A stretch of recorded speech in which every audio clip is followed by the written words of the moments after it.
փաստորեն դատավորներն են Հայաստանում քրեածին իրավիճակի պատասխանատուները, քանի որ ոստիկանությունը ձերբակալում է հանցագործներին, քննիչները միջնորդում են, որ կալանք տանք, բայց դուք բաց եք թողնում։ Այսպիսի մեղադրանքներ ըստ էության հրապարակային հնչեցրեց քննչական կոմիտեի նախագահը։ Այսինքն դատավորները ըստ էության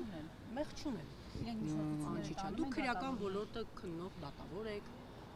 Որպես պրոֆեսիոնալ մասնագետ համապատասխան ոլորտի, բնականաբար կոնկրետ գործ, կոնկրետ հանգամանքներով պայմանավորված համապատասխան հիմքերի հիմնարարումների շարքում որոշում է կայացնում դատարանը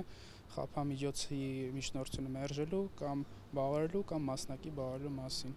Կոնկրետ իրավիճակներում չգիտեմ, նախ քննչական կոմիտեի կոնկրետ քննիչը կոնկրետ գործի հանգամանքների բերումով ինչ միջնորդություն է ներկայացրել, ինչ հիմնավորումներով եւ համապատասխանաբար դատարանը դրա հիման վրա ինչ որոշում է կայացրել, եթե քննարկումն ավելի առարկայական լինի, կոնկրետ ինվարույթով կարող եմ մատնանշել, բայց այլոց վարույթներ վերաբերյալ ցավոք տեղեկություններ չունեմ, ներողություն, տեղեկություններ չունեմ, դրանով պայմանավորված բնականաբար չեմ կարող ձեր հարցին կոնկրետ պատասխան տալ։ Թույլ են բերում գործը, ոչ հիմնավոր են բերում, հիմքերը բավականին թույլ է, դրա համար դատարանն ինչ անեն։ Բացի դա կալանքը որպես ծայրահեղ մեզ լավ գիտեք, ծայրահեղ միջոց պետք է կիրառվի,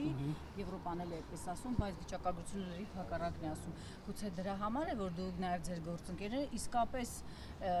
չեք առաջնորդվում քննչականի պահանջով, այլ բացառապես առաջնորդվում եք միջազգային իրավունքի պահանջներով։ Առհասարակ դատարանները չպիտի նաև առաջնորդվեն այս կամ այն վարույթի մասնակցի պահանջով կամ ցանկությամբ, բնականաբար պետք է Դե ես էլ դա նկատում եմ, բնականաբար պետք է նայեն միջնորդության հիմնավորումների հիմքերը, իրականում կարող է այդ միջնորդության բովանդակությունից դուրս առավել շատ տվյալներ լինի քրեական վարույթի շրջանակներում ստացված, բայց դատարան չներկայացված, հետևաբար դատարանը չի կարող վարույթի նյութերով միջնորդություն ներկայացնելու շրջանակներում դրանից դուրս այլ նյութերին հղում տալով կամ տվյալներ ունենալով որոշում կայացնել, հետևաբար նաև պիտի առաջնորդվենք ողջամտության կանխավարկածով, որ դատարանները գործում են օրենքի եւ իրավունքի շրջանակներում, հետևաբար ներկայացված բոլոր միջնորդությունների վերաբերյալ կայացված բոլոր որոշումներն իրավաչափ են, քանի որ դրանք չեն բեկանվել վերադասացիաների կողմից։ Այսինքն, պարոն Չիչյան, դուք չեք կիսում այն կարծիքը, որ դատարաններն են մեր երկրում մարդասպանությունները խթանում։ Գիտեք, ի՞նչն է խնդիրը, կիսելու խնդիր չկա տեղ, կիսում եմ ես իմ գործընկերների կողմից կայացրած ցանկացած դատական ակտ, որոնք օրինական ուժի մեջ են մնում, եւ հետեւաբար, եթե չունենք հակառակի վերաբերյալ կայացված դատական ակտեր, բնականաբար չեն կարող մեղադրել դատական իշխանությունը, դրանք մեղավոր, որտեղ դրանց որոշումների վերաբերյալ դիրքորոշումներ կարող են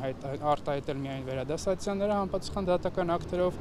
իսկ եթե բեկանված որոշումներ կան, բնականաբար կարող են որևէ դիրքորոշում կազմել ակտի ոչ հիմնավոր լինելու վերաբերյալ։ Մի հարց էլ երևի գիտեք արդարադատության նախարարությունը մտադիր է այնպես անել, որ նիստերը չնկարահանվեն այնքան, քանի դեռ վկաները հարցակվում են, ինչպես է կարող իսկապես կարիք կա։ Նայեք խնդիրը ինչու՞մն է կայանում, ենթադրում եմ տրամաբանություն օրենքի ընդունման դրանում է եղել, որ